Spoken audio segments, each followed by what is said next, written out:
hold on a second. Before you scroll past this one, I've got something pretty eyebrow-raising from the world of MotoGP. Marc Marquez, the reigning champion, the undisputed king of the circuit, has just come out and admitted that Ducati have a serious problem on their hands. And that's not even the half of it, because Aprilia are absolutely flying right now. In this video, we're breaking down 3 things. What's got Marquez rattled, why Aprilia have suddenly become a genuine threat, and whether Coda is going to be Ducati's saving grace, or their next headache. Right then, let's get into it. So here's how it all went down. The Brazilian Grand Prix is done and dusted, and on paper, Ducati were on the podium. Sounds alright, doesn't it? But if you scratch beneath the surface, the mood inside that famous red garage was anything but cheerful. For starters, Pecco Bagnaia went down in the main Sunday race. That alone was enough to take the shine off the whole weekend. Then, to make matters a touch more awkward, the rider who stepped onto that third-place podium was Fabio Di Giannantonio, Diggia, finishing ahead of Marc Marquez, the team's lead rider. For a squad of Ducati Lenovo's standing, that's the sort of result that quietly raises a few eyebrows in the hospitality suite. Marquez himself had been absolutely dominant in the sprint race. No question about that. But come the full-distance Sunday race, the script changed entirely. He could only fight for the final podium spot and ultimately lost out to Diggia after a proper hard-fought battle. So, yes, it's a positive on the results sheet, but deep down, nobody in the Ducati camp was doing cartwheels. Now here's the crux of the matter. After the race, Marquez didn't mince his words. He pointed directly at one specific moment as the root of all his troubles: the start. He said plainly that in the opening laps, he simply wasn't at his best, and that set the tone for everything that followed. Picture this. You've got arguably the fastest package in the paddock, but in the most critical window of the entire race, the first few seconds off the line, you're already on the back foot. From that point on, you're chasing, burning tires, spending energy you can't afford to lose, and any realistic chance of winning has already slipped through your fingers before you've even reached the first proper corner. Marquez explained that once he found himself behind Jorge Martin and Diggia, getting close enough to make a clean overtake was near enough impossible. Partly because the characteristics of the Brazilian circuit simply don't favor aggressive, bold moves. So he made the sensible call: keep it tidy, look after the rubber, don't force it. Tactically sound, absolutely. But it wasn't the result he came for. What is worth noting, though, is that his raw pace was very much still there. He actually set his best lap of the entire race on the very last lap, crossing the line just fractions of a second behind his fellow Ducati man. The speed exists.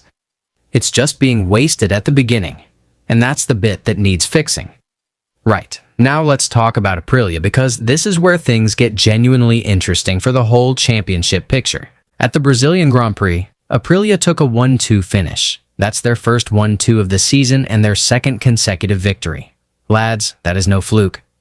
Davide Tarducci, Ducati Lenovo's team manager, openly praised Aprilia after the race. He acknowledged that they've made enormous strides since the second half of last season and can no longer be taken lightly. This isn't polite paddock waffle.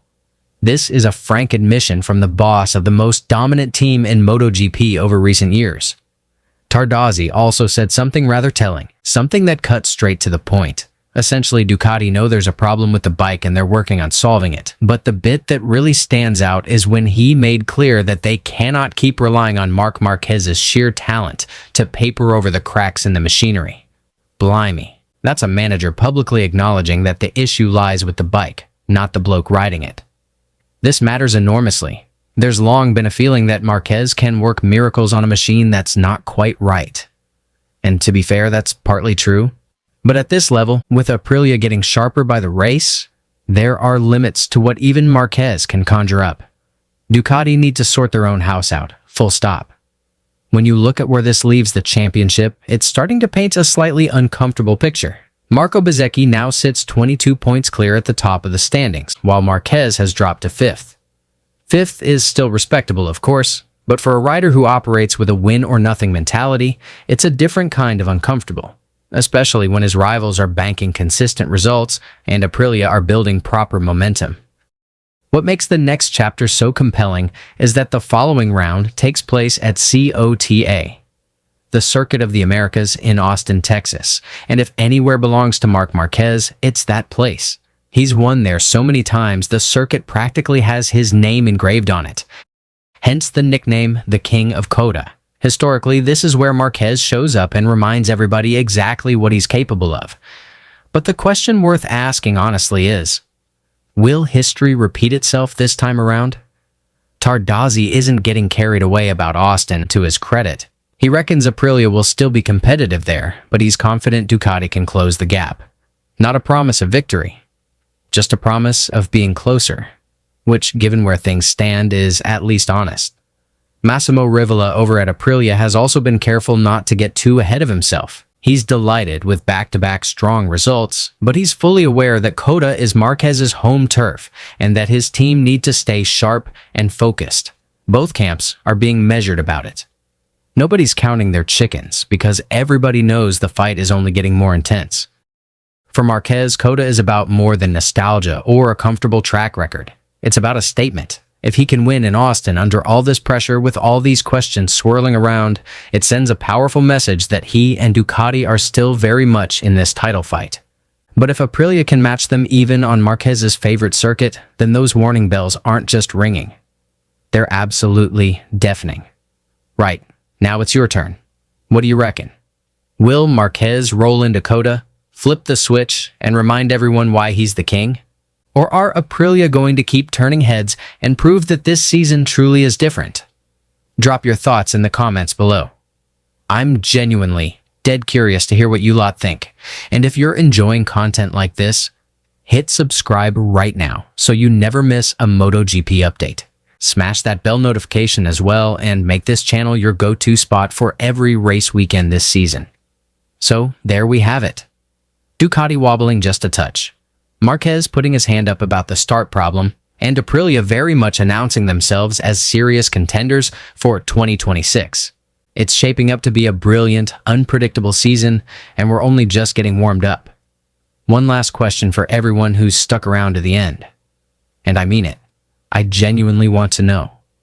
Who do you think lifts the World Championship trophy at the end of this season? Marquez, Bezzecchi, or could there be a proper surprise from the Aprilia garage? Leave your pick in the comments. I'll be tallying up the votes and giving a full breakdown in the next video of who this community is backing. Sound like a plan? Cheers for watching all the way through.